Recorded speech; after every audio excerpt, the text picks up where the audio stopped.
Ele afundou sobre os mares e afirmou sobre os rios. Quem subirá ao monte do Senhor? Quem estará no seu lugar santo?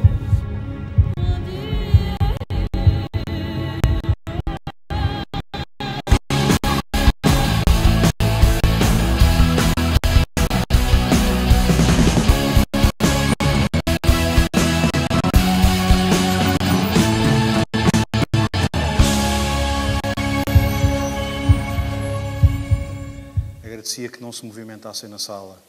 Amém? Estamos de acordo?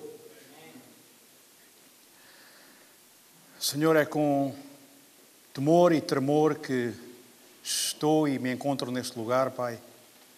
Senhor, que te rogo que a tua graça seja abundante, Senhor. Que o teu favor caia sobre mim, Senhor, e se espalhe através da tua palavra, Senhor. Que o pão que vem do céu seja ungido para chegar aos corações e fazer a obra perfeita para a qual é enviado, Senhor. Ministra-nos através da tua palavra. Fala-nos, Jesus. Fala-nos ao coração, Senhor. Fala ao nosso entendimento. No nome de Jesus Cristo, para a tua honra e para a tua glória. Amém, Senhor. Eu não quero de maneira nenhuma acrescentar um novo termo ao dicionário, até porque a palavra já existe. Mas é um fenómeno tão presente e tão real e que tantas vezes passa despercebido a nós e no nosso meio. Tem que ver com a palavra apateísta. Tem piada, não tem? Apateísta. Um apateísta conjuga duas palavras. Apatia e teísmo, ou ateísmo. Porque o apateísmo tanto se refere àquele que crê na divindade como àquele que não crê. Mas não deixa de ser apático. Não deixa de ser apático em relação a isso. Atuar com apatia, desconsiderar, negligenciar ou mostrar falta ou nenhum interesse pela deidade, por Deus. Um apateísta é também alguém que não está interessado em aceitar ou negar que Deus existe ou não existe, se há céu ou inferno, sendo o seu credo, a sua crença, resumida e formulada numa pergunta. E depois? O que é que isso contribui para a minha felicidade? Normalmente é por aí que o apateísta vai. É também alguém que considera que a questão da existência de Deus não tem nem sentido, nem tampouco é relevante para a sua vida. Não lhe interessa. Podem ouvir centenas de vezes palavras sobre a necessidade de caminhar pelo caminho estreito. Podem ouvir centenas de vezes que é necessário buscar as coisas do alto. Podem ouvir centenas de vezes que há que juntar tesouros no céu. Podem ouvir centenas de vezes que é necessário e urgente renovar a mente. Mas a sua conduta revela um total desprendimento sobre estas necessidades. A sua prática revela que ouço, mas e depois? Tudo isso está muito bem. Tudo isso é muito engraçado. A pessoa até que falou, até o mostrou de uma maneira convincente. Mas, ok, e o almoço está pronto? Quando eu olho à minha volta, isto dá-me a pensar.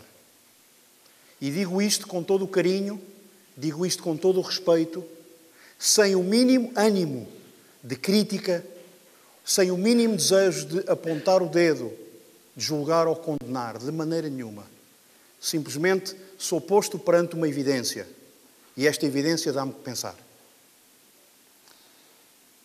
O que é que pode causar o apateísmo? Vamos primeiro que tudo considerar o povo de Israel. Vamos ver o que é que aconteceu com o povo de Israel. Foram avisados por Moisés dos perigos de amar as coisas materiais. Foram avisados muitas vezes, frequentemente. O povo, a certa altura, estava reunido e pediu a Moisés para receber a lei do Senhor. Eles quiseram que Moisés lhes dissesse aquilo que ele tinha recebido da parte de Deus. E aquilo que Moisés recebeu da parte de Deus, na essência, está relatado em Deuteronômio, no capítulo 6, nos versículos 4 e 5. Passo a citar a essência da lei. Ouve, Israel, o Senhor nosso Deus é o único Senhor. Amarás, pois, o Senhor teu Deus de todo o teu coração e de toda a tua alma e de todas as tuas forças. Esta é a essência da lei. E Moisés continua a exortá-los, continua a chamar-lhes a atenção para pontos importantes, porque estava a ver que eles iam acontecer e estava a tentar preveni-los para não entrarem por esse caminho. Em Deuteronômio, no capítulo 8, no versículo 11 a 14, diz: guarda-te que não te esqueças do Senhor teu Deus, deixando de guardar os seus mandamentos e os seus juízos e os seus estatutos que hoje te ordeno, para não suceder que, havendo tu comido e fores farto, e havendo edificado boas casas e habitando-as, e se tiverem aumentado os teus gados e os teus rebanhos, e se acrescentar a prata e o ouro, e se multiplicar tudo quanto tens, se eleva o teu coração e te esqueças do Senhor teu Deus, que te tirou da terra do Egito, da casa da servidão. Esqueceram-se de Deus. Esqueceram-se. Pelo meio do caminho, algo aconteceu que deixaram Deus de lado. Depois de Deus ter acrescentado, multiplicado, favorecido, em alguma parte do percurso, em alguma curva, esqueceram-se de Deus. O povo de Israel também se deixou enganar quando se tornou rico, quando se tornou abastado. Em Amós, no capítulo 6, do versículos 3 a 6, ó vós que afastais o dia mau e fazeis chegar o assento da violência, ai dos que dormem em camas de marfim e se estendem sobre os seus leitos e comem os cordeiros do rebanho e os bezerros do meio do curral, que cantam ao som da viola e inventam para si instrumentos musicais, assim como David, que bebem vinho em taças e se ungem com o mais excelente óleo, mas não se afligem pela ruína de José. No meio da sua riqueza, no meio do favor de Deus, deixaram de olhar para a necessidade daquele que está ao seu lado. Fecharam-se tanto em si próprios, fecharam-se tanto na acumulação da sua riqueza e no desfrutar dos seus bens, que se tornaram inócuos, se tornaram insensíveis, cauterizaram as suas consciências de tal forma que o sofrimento daqueles que estavam à sua volta os deixava indiferentes. Em Oséias, no capítulo 12, no versículo 8, e diz: Efraim, contudo me tenho enriquecido e tenho adquirido para mim grandes bens. Em todo o meu trabalho não acharão em mim iniquidade alguma que seja pecado. Estavam tão gordos, tão anafados na sua própria riqueza, que já se consideravam por cima de toda a justiça. Eram mais justos que os justos. Tudo o que eu fiz, em mim não há pecado. Eu sou bom. A palavra de Deus diz-nos que quando o jovem rico chegou a Jesus e lhe começa por perguntar: bom mestre, o que é que eu tenho que fazer? A resposta de Jesus foi perentória e disse-lhe: bom, há só um, que é o Pai. E porquê é que lhe disse bom, há só um, que é o Pai? Porque ele viu que o jovem rico, de certa maneira, se estava a querer igualar à justiça de Deus. Bom mestre, tu és bom porque eu também sou bom. Eu sou tão bom como tu. Bom, há só um, que é o Pai. Mais nenhum. E relata ao profeta e diz-nos, sendo a boca de Deus, que dizia ao povo: em mim não se encontra pecado. Depois de ter feito tudo o que tinha que fazer, estou por cima disso. Irmãos, vamos até Apocalipse para também observar e considerar como causa de apatia o que aconteceu à igreja de Laodiceia. Apocalipse 3, dos versículos 14 a 16.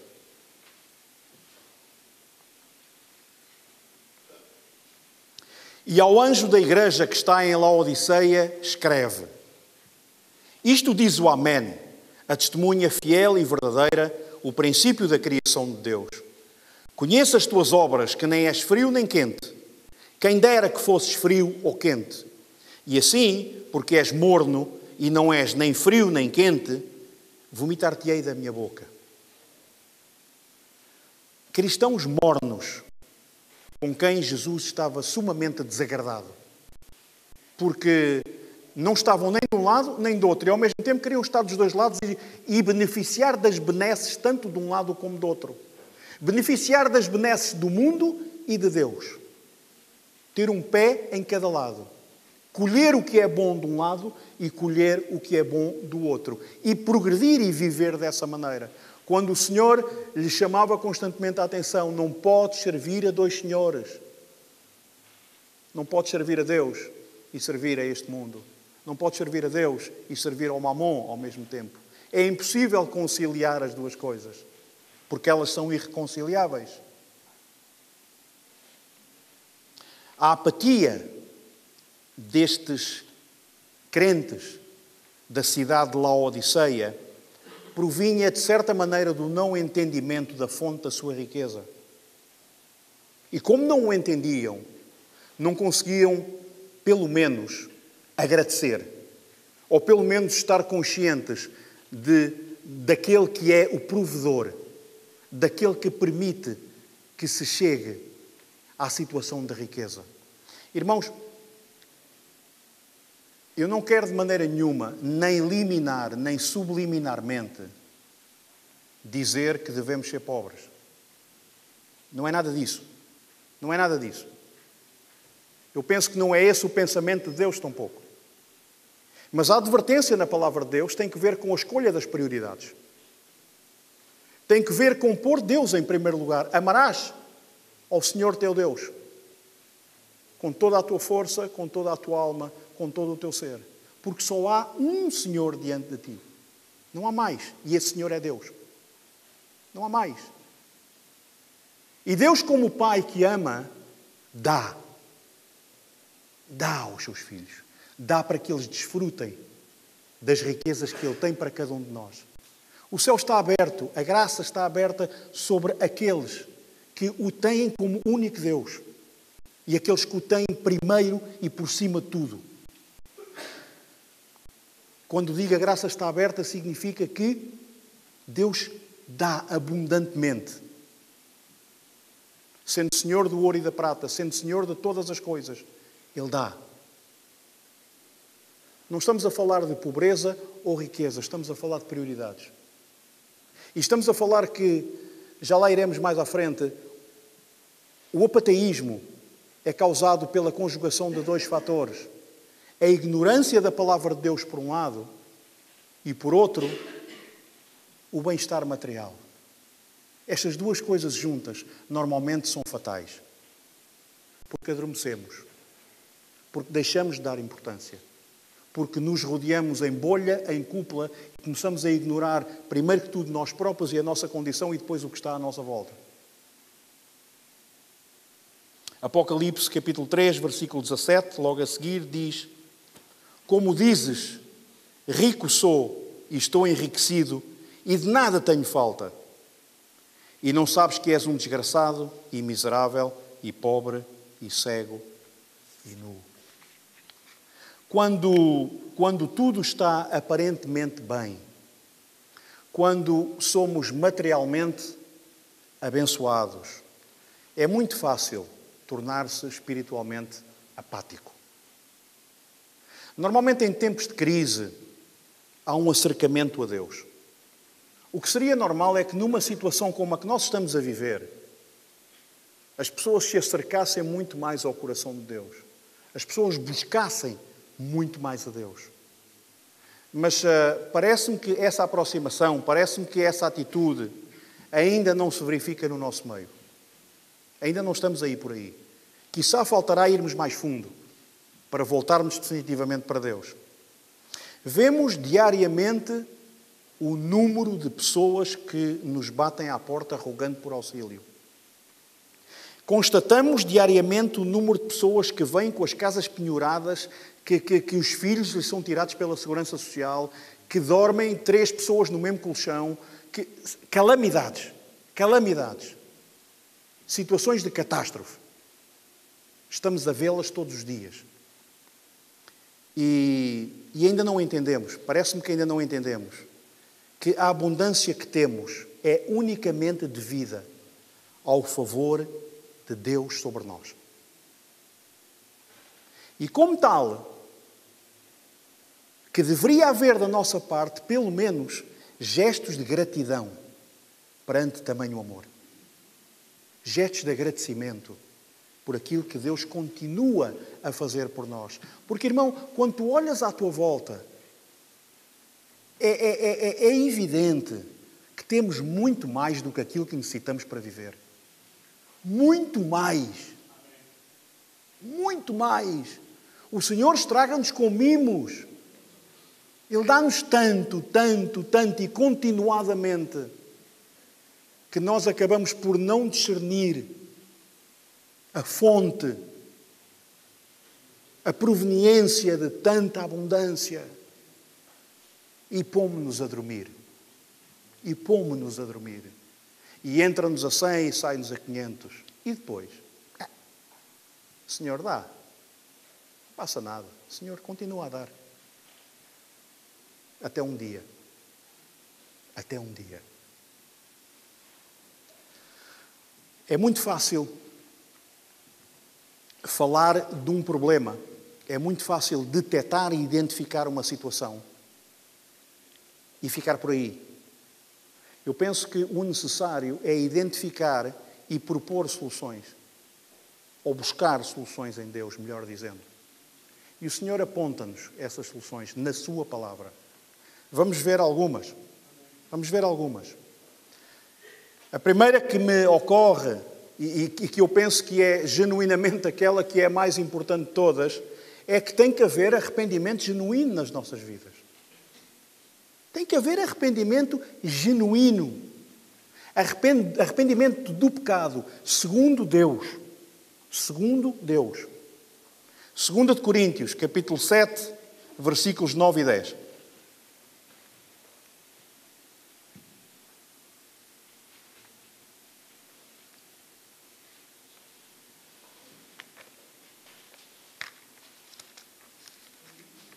Segunda de Coríntios 7, 9 e 10. Agora folgo, não porque fostes contristados, mas porque fostes contristados para arrependimento. Pois fostes contristados segundo Deus, de maneira que por nós não padecestes dano em coisa alguma. Porque a tristeza segundo Deus opera arrependimento para a salvação, da qual ninguém se arrepende. Mas a tristeza do mundo opera morte. Amém? Muitas vezes já foi dito que arrependimento não é nem mais nem menos do que uma mudança de direção. Estamos a caminhar num determinado percurso e num ponto desse percurso, ou porque somos confrontados com uma situação, ou porque somos confrontados connosco próprios, ou porque um obstáculo se nos coloca no caminho que nos leva a pensar e a meditar sobre essa situação, pensamos imediatamente, o caminho que estou a percorrer não é o correto, vou mudar de direção, vou para outro caminho. E mudamos sentido. Esse é o ponto de arrependimento, em que mudamos de direção. Agora, não podemos confundir remorso com arrependimento, porque são duas coisas completamente diferentes. Em breves palavras, remorso é eu ter feito uma malfeitoria e ter sido apanhado a fazer essa malfeitoria e começar a chorar desalmadamente porque vou pagar uma penalidade por ter feito isso. Porque vou sofrer as consequências de ter feito essa malfeitoria. Então estou a chorar. Estou cheio de remorsos. Porquê é que eu me fui meter nisto? Porquê é que eu me fui meter numa alhada destas? Agora vou pilhar. Isso é remorso. Arrependimento é quando nós cometemos um erro e pensamos o mal que fizemos àquele que está ao nosso lado, sobre o qual cometemos esse erro. E, ultimadamente, sobre a tristeza que provocamos no coração de Deus por ter feito isso. Isso é arrependimento. E não queremos fazê-lo mais. E dizemos, Senhor, ajuda-me a não repetir este erro. Ajuda-me a não fazer esta calamidade de novo. Pedro diz que chorou amargamente. Depois do Senhor lhe ter dito, antes que o galo cante, me negarás 3 vezes. Não, Senhor, isso não, então eu vou contigo até ao fim do mundo. Isso não pode ser. Não será bem assim, Senhor. E antes do galo cantar, e ele está a proferir a 3ª negação, lembrou-se das palavras de Deus. A palavra de Cristo confirmou-se no seu coração. Ele foi objeto da confirmação da palavra pura e simples. E diz que começou a chorar amargamente. Que o pranto lhe saía das entranhas. Porque naquele momento ele teve consciência de quem era. Naquele momento ele pôde ver a realidade do seu ser. Afinal, eu não sou um campeão, eu não sou aquele que vai pela vida, que aquilo que tenho no coração sai pela boca e eu é que sei. Eu sou o primeiro a falar, eu sou o chefe dos discípulos, eu sou aquele que maneja, aquele que tem opinião, eu sou o opinativo. Eu sou o bravo, o corajoso, o pescador, o forte. Naquele momento, ele teve consciência que não era mais do que um falhado, um cobarde e que não era tão forte como pensava. E chorou amargamente. Mas ensina-nos a palavra de Deus que a primeira vez que ele abre a boca cheio do poder do Espírito Santo, 3.000 vieram a Cristo. Esse homem que cometeu esse erro, esse homem que procedeu dessa maneira, chorou amargamente arrependido, reconhecendo a sua impostura, o quanto era um impostor, o quanto se tinha enganado a si próprio durante esse tempo todo. Chorou amargamente e a sua conduta a partir daí mudou. Eu ouso dizer que esse homem nesse momento verdadeiramente conheceu a Cristo. Tinha ouvido falar dele, tinha dormido ao lado dele, tinha comido com ele, tinha visto todas as coisas que ele tinha feito, mas verdadeiramente conheceu a Cristo quando a palavra de Cristo se confirmou no seu coração. Aí sim, e por isso chorou amargamente. Por outro lado, Judas, aquele que traiu e vendeu, tirou a vida a si próprio, movido por remorso. Faz falta, para que curemos o apateísmo, faz falta arrependimento genuíno. Mas também arrependimento daquele que é produzido pela palavra de Deus. A palavra de Deus produz arrependimento.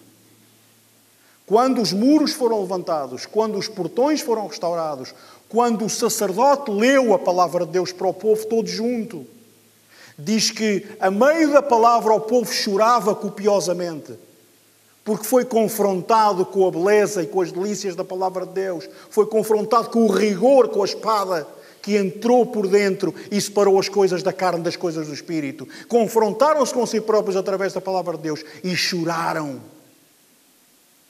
Deuteronômio 31.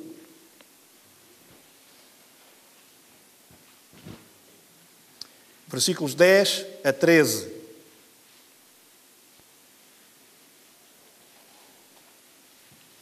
E ordenou-lhes Moisés, dizendo: ao fim de cada 7 anos, no tempo determinado do ano da remissão, na festa dos tabernáculos, quando todo o Israel vier a comparecer perante o Senhor teu Deus, no local que ele escolher, lerás esta lei diante de todo o Israel aos seus ouvidos. Ajunta ao povo, os homens e as mulheres, os meninos e os estrangeiros que estão dentro das tuas portas, para que ouçam e aprendam e temam ao Senhor vosso Deus. E tenham cuidado de fazer todas as palavras desta lei. E que os seus filhos, que não a souberem, ouçam e aprendam a temer ao Senhor vosso Deus todos os dias que viverdes sobre a terra a qual ides, passando o Jordão, para a possuir. O povo era convocado para escutar a palavra de Deus, para que a sua memória fosse acesa sobre os feitos de Deus, sobre o plano e o percurso de Deus nas suas vidas, tanto como pessoas como como povo, para que não se esquecessem. Nós não a ouvimos de 7 em 7 anos, nós ouvimos-la diariamente. Diariamente. E pomos-nos a dormir. Ou não nos interessa, ou não nos aquece nem arrefece.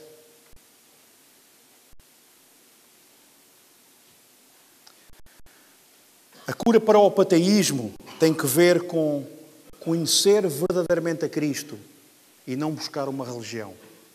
E há aqui este equívoco que muitas vezes é presente na vida das pessoas. Buscam uma religião, uma forma de culto, uma forma caracterizada por normas e por gestos que têm que ver com um serviço a uma deidade e não com o derramar de um coração diante de Deus. Não procuram uma experiência real com Cristo. Procuram uma forma standardizada de louvor.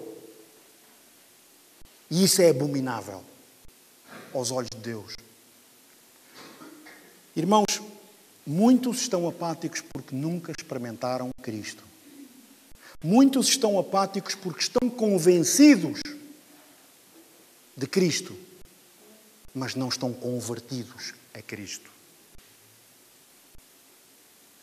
Job, no fim de toda a sua carreira, no fim de tudo por aquilo que ele passou, no fim de todo o sofrimento, de todas as dúvidas, do dissipar dessas mesmas dúvidas, ele clamou: eis que eu te conhecia, ou tenho ouvido falar de ti, ouvi falar de ti, mas agora conheço-te. Agora conheço-te. Agora sei quem tu és. E é esta experiência viva que é necessário que tenhamos com Cristo.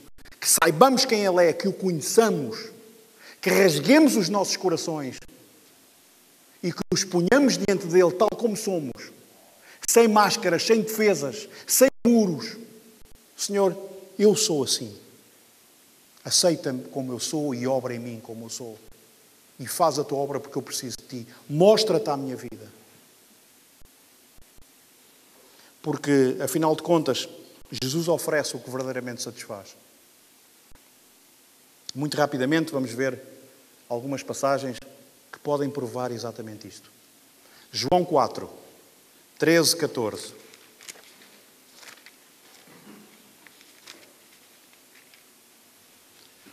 Jesus oferece a água da vida, a única que sacia a sede. Jesus respondeu e disse-lhe: qualquer que beber desta água tornará a ter sede.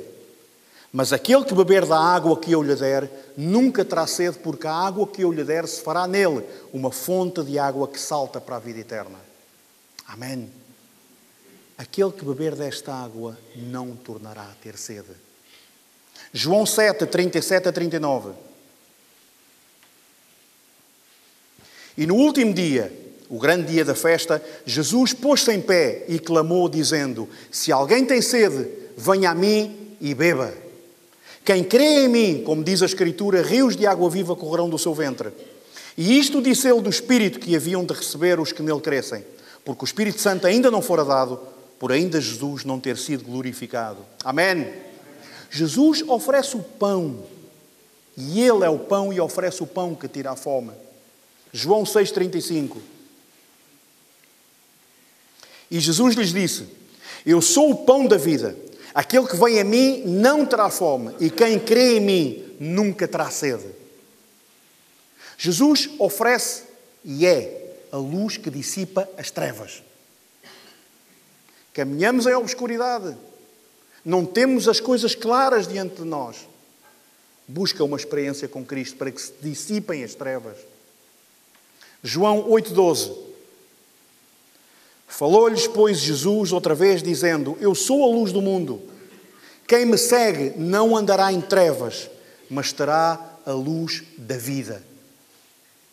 Jesus oferece liberdade. A liberdade da culpa e da escravidão do pecado. João 8, 34 a 36. Respondeu-lhes Jesus: em verdade vos digo, que todo aquele que comete pecado é servo do pecado. Ora, o servo não fica para sempre em casa, o filho fica para sempre. Se, pois, o filho vos libertar, verdadeiramente sereis livres. Oferece Cristo vida e vida em abundância, cheia de gozo, cheia de paz. João 10:10. O ladrão não vem senão a roubar, a matar e a destruir. Eu vim para que tenhais vida e vida em abundância. Mais do que vida biológica. Mais do que nascer, crescer, ir à escola, conhecer a rapariga dos teus sonhos, casar com ela, ter filhos, ver os filhos terem filhos, envelhecer e morrer e já está. Mais do que vida biológica, mas vida abundante, vida cheia de fruto. Vida em paz, vida em amor, vida em generosidade, vida em domínio próprio, vida em fé.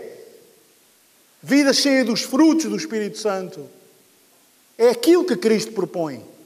É aquilo que Cristo dá, que Cristo oferece, gratuitamente. Porque, irmão, tu não podes ir ao continente buscar 500 euros de paz, porque não te o vendem ao balcão. Não podes ir comprar 1000 euros de amor, porque não te o dão. Mas em contrapartida são dádivas gratuitas da parte de Deus para ti e para mim. Amém? São dádivas gratuitas, irmão. O que é que estás à espera? O que é que esperas? Acorda! João 14, 27. Deixo-vos a paz, a minha paz vos dou. Não vos-la dou como o mundo a dá. Não se turbe o vosso coração, nem se atemorize. Não sejas vencido pelo temor, pelo medo. Temor tens que ter é temor a Deus. Mais nada. Porque o Espírito de Deus dissipa todo o temor, dissipa todo o medo. Porque é um espírito de fortaleza, de amor e de domínio próprio. Não vivas com medo, não vivas atemorizado. E amanhã, o que é que vai ser de mim? E agora estou bem aqui, e depois, o que é que vai ser a minha vida? Deixa de estar, irmão. Até aqui Deus te tem cuidado e continuará a cuidar e nada te faltará. Nada te faltará. Deixa que os mortos enterrem os seus mortos. Tu ocupa-te das coisas vivas. João 16, 33. Tenho-vos dito isto para que em mim tenhais paz. No mundo tereis aflições, mas tende bom ânimo. Eu venci o mundo. A experiência de Cristo vem por conhecer e viver a sua palavra.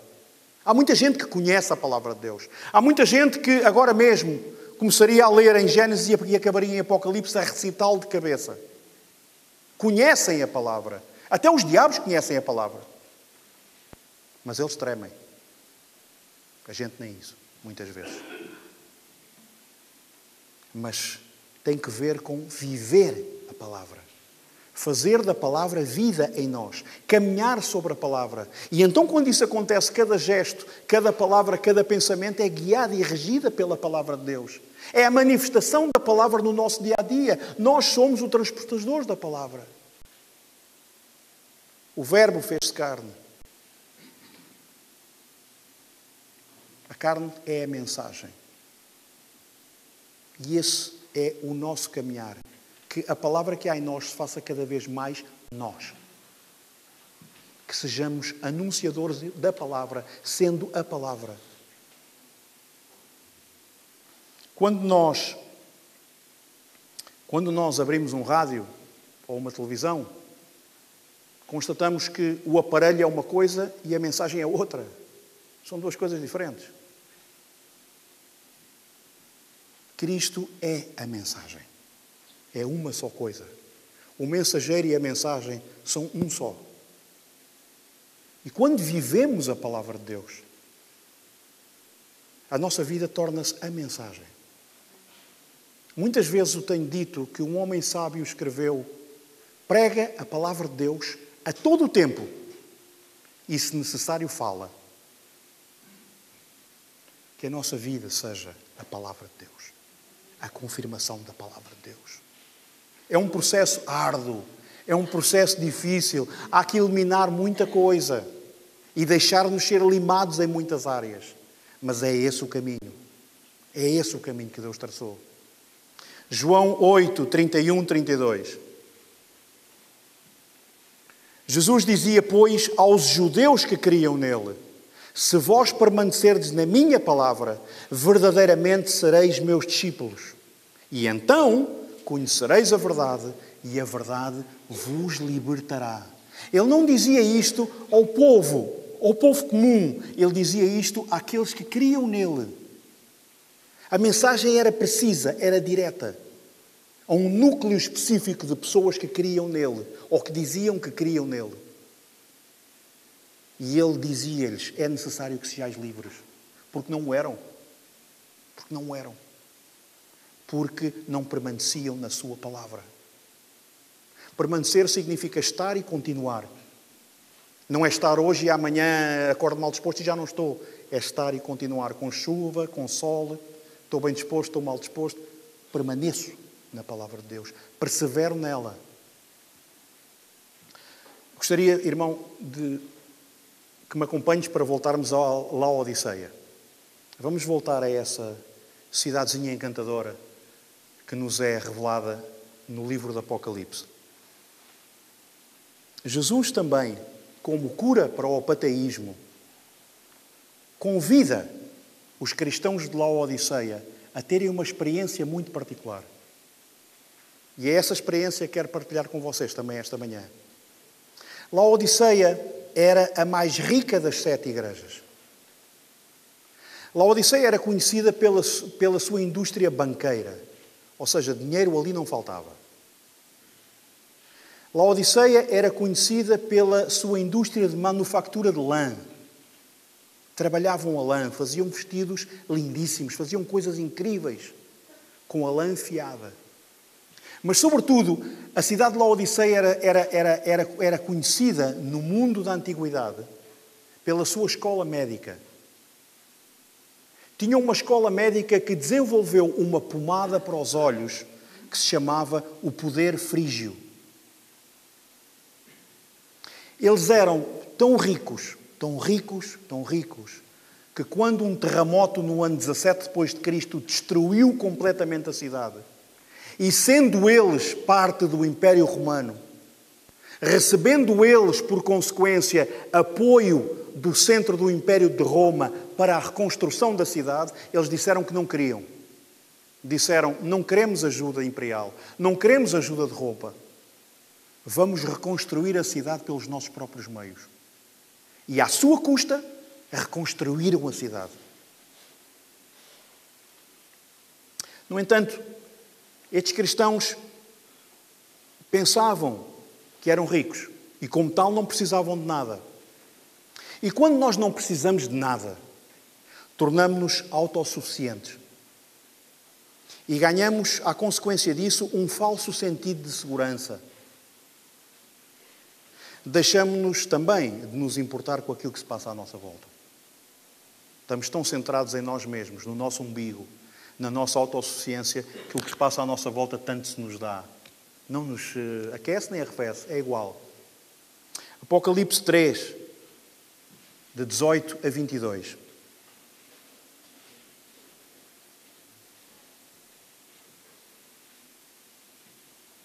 Aconselho-te que de mim compres ouro, provado no fogo, para que te enriqueças, e roupas brancas para que te vistas, e não apareça a vergonha da tua nudez, e que unjas os teus olhos com um colírio para que vejas. Eu repreendo e castigo a todos quantos amo. Sê, pois, zeloso e arrepende-te. Eis que estou à porta e bato. Se alguém ouvir a minha voz e abrir a porta, entrarei em sua casa e com ele cearei e ele comigo. Ao que vencer, lhe concederei que se assente comigo no meu trono, assim como eu venci e me assentei com o meu Pai no seu trono. Quem tem ouvidos, ouça o que o Espírito diz às igrejas. Amém? Devemos comprar, e esta é a experiência que Cristo lhes propõe. Comprar o ouro de Jesus. Este ouro refinado que nós compramos de Cristo é a nossa salvação. E agora eu gostava que tu meditasses um pouco sobre isto. O que é mais importante do que isso? O que é mais importante que a salvação da nossa alma? Há alguma coisa mais valiosa que isso? Nem todo o ouro do mundo junto poderá ser, quiçá, tão importante como isso. Não é mais importante, é tão importante como isso. E Cristo convida-nos, compra o ouro refinado, compra a tua salvação de mim. E sabes qual é o custo? Sabes qual é o custo dessa compra? É o nosso arrependimento genuíno diante dele. Esse é o custo. E depois, são-nos dadas roupas novas, brancas, imaculadas, lavadas com o sangue do Cordeiro.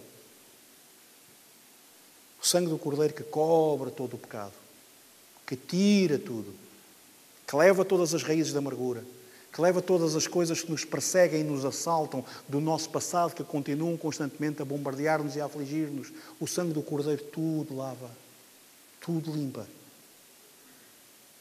E depois é-nos dado o Espírito Santo de Deus que nos abre os olhos para que possamos ver o caminho da retidão e da integridade. Cristo propõe-lhes 3 coisas, nas mesmas áreas em que eles são tão ricos e que, afinal, são tão pobres. Irmão, depois disto, e a jeito de conclusão, para não tomar muito mais tempo, qual é a causa da apatia no que respeita a Deus? Porquê é que somos apáticos? Ou ficamos apáticos no que respeita às coisas de Deus? É a combinação da ignorância da palavra de Deus com o bem-estar material. Estas 2 coisas juntas normalmente são mortais. Deixamos-nos adormecer no nosso conforto, na nossa autossuficiência, na nossa riqueza. Descuramos a Deus, que é aquele que é a fonte de todo o nosso bem-estar. E deixamos de olhar para aquele que está ao nosso lado em sofrimento. Ignoramo-lo pura e simplesmente. Tão centrados que estamos em nós próprios, na nossa justiça e no nosso bem-fazer das coisas. Porque passamos a ser bons. Começamos a ser bons. O nosso discurso começa a ser esse. Que bom que eu sou. Que bem que eu sei fazer as coisas. Que bem que me saem as coisas que eu faço. E ignoramos a graça e o favor de Deus. O que é necessário para curar tamanha apatia? É simples. É necessário ter um conhecimento experiencial da salvação. Por outras palavras, é necessário experimentar a salvação que há em Cristo. E por outro lado, é necessário ter uma vivência pessoal da palavra de Deus. É necessário viver a palavra de Deus. É necessário ter uma experiência com a graça salvadora que há em Deus. Lucas 24.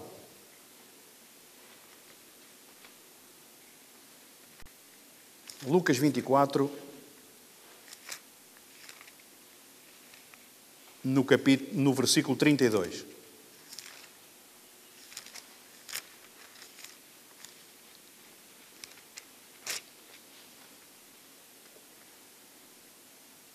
Diz que iam 2 homens, depois dos acontecimentos em Jerusalém, iam 2 homens a caminho de uma cidadezinha chamada Emaús.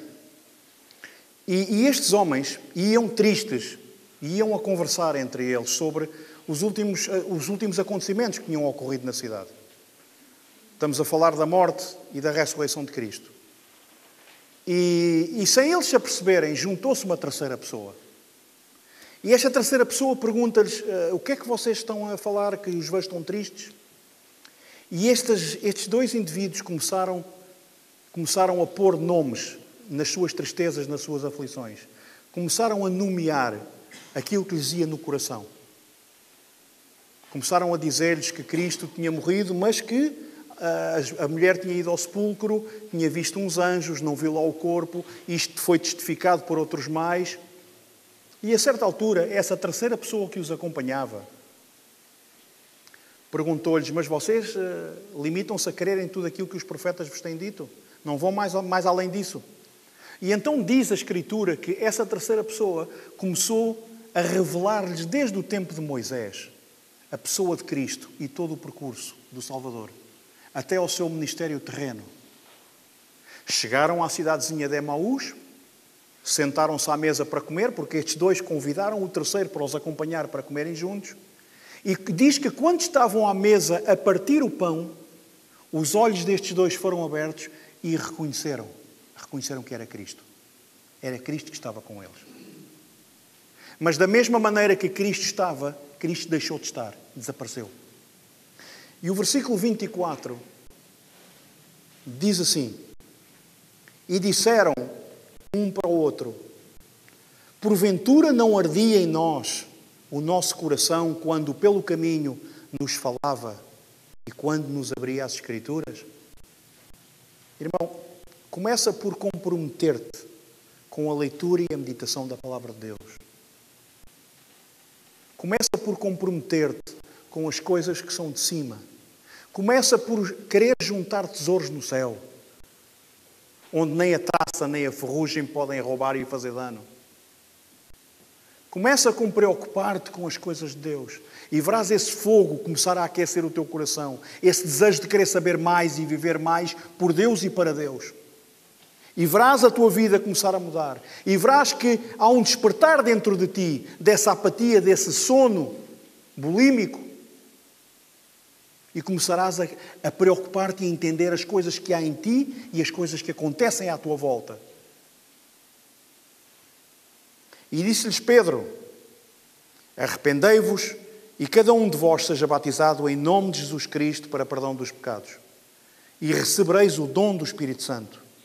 Porque a promessa vos diz respeito a vós e a vossos filhos e a todos os que estão longe, a tantos quantos Deus Nosso Senhor chamar. Isto está escrito em Atos dos Apóstolos, capítulo 2. Estas foram as últimas palavras de Pedro, depois de cheio do Espírito Santo, falar à multidão. E 3.000 se converteram. E a chamada foi muito simples. Arrependei-vos, genuinamente, para que haja um despertar na vossa vida. Arrependei-vos. Considerai os erros que há em vós. Rogai a Deus por convicção de pecado, que Ele vos contenda, a ti e a mim, que Ele nos contenda constantemente com aquilo que está de mal em nós, para que possamos ir a Ele ousadamente e rogar-lhe: Senhor, perdoa-me. Perdoa-me e dá-me força para não voltar a fazê-lo.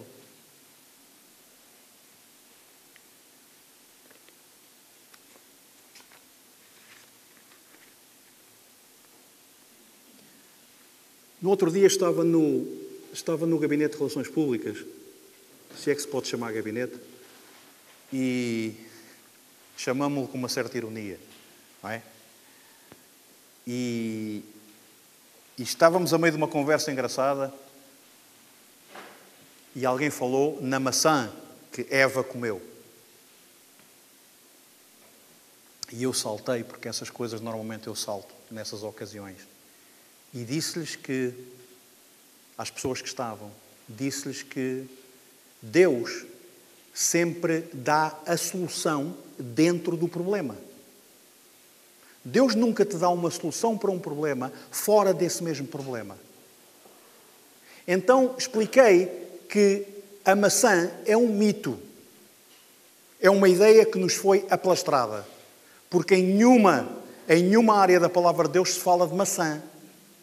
Eva não comeu maçã nenhuma. Mas em contrapartida diz que cozeram folhas de figueira para tapar a sua nudez. Portanto, se tivesse Eva comido alguma coisa, teria sido um figo. Não uma maçã. Porque a solução vem como? A folha da figueira. Isto é um dado adquirido. Irmãos, para sairmos deste sono bulímico, para sairmos desta apatia, para sairmos desta indiferença perante Deus, é necessário que busquemos a solução em Deus. Em Deus. Ir a Ele. Rogar por convicção de pecado. Buscando arrependimento e não remorso. E mudar de direção. Amém? Senhor Deus, quero rogar-te, Senhor, que Tu, apesar de tudo, continues com a Tua mão preciosa sobre nós, Senhor. Apesar da nossa indiferença, da nossa apatia às Tuas coisas e ao movimento das Tuas mãos, apesar de nós continuarmos a não entender a Tua glória, Senhor. A confessarmos com a nossa boca que vemos tantas maravilhas, mas não a praticá-las, a buscá-las em Ti para podermos compreendê-las e caminhar dando-te graças continuamente pelo Teu amor e pela Tua misericórdia. Senhor, mantém a Tua mão sobre nós, Senhor. Por misericórdia te rogamos. Deus meu, tem misericórdia de nós, Senhor. E continua a cuidar-nos. Continua a contender com o nosso coração, Senhor. A fazer-nos ver as áreas em que estamos a fugir de Ti, Senhor. A fazer-nos entender quando estamos a patinar para a esquerda ou para a direita, Senhor. Te rogamos que Tu nos suportes e que Tu nos devolvas ao caminho certo. Pai, tem misericórdia de nós, Senhor. E abre os nossos olhos para vermos o caminho que Tu nos propões, Senhor. Abre o nosso entendimento para termos revelação das Escrituras, Senhor. Para conhecermos verdadeiramente qual é o caminho que Tu queres para cada um de nós, Senhor. Te rogamos, Senhor, que Tu nos guardes de todo o mal. Senhor, amarra o mentiroso. Senhor, amordaça o acusador nas nossas vidas. Senhor, e faz-nos verdadeiramente livres como Tu queres. Livres para Ti, Senhor. Por amor do Teu nome. No nome de Jesus Cristo. Confirma a Tua palavra nos corações, Senhor. Confirma a Tua palavra com atitudes, Senhor, com gestos. Com convicção de verdadeira de obedecer-lhe e caminhar sobre ela. No nome de Jesus. Amém. O Senhor vos abençoe.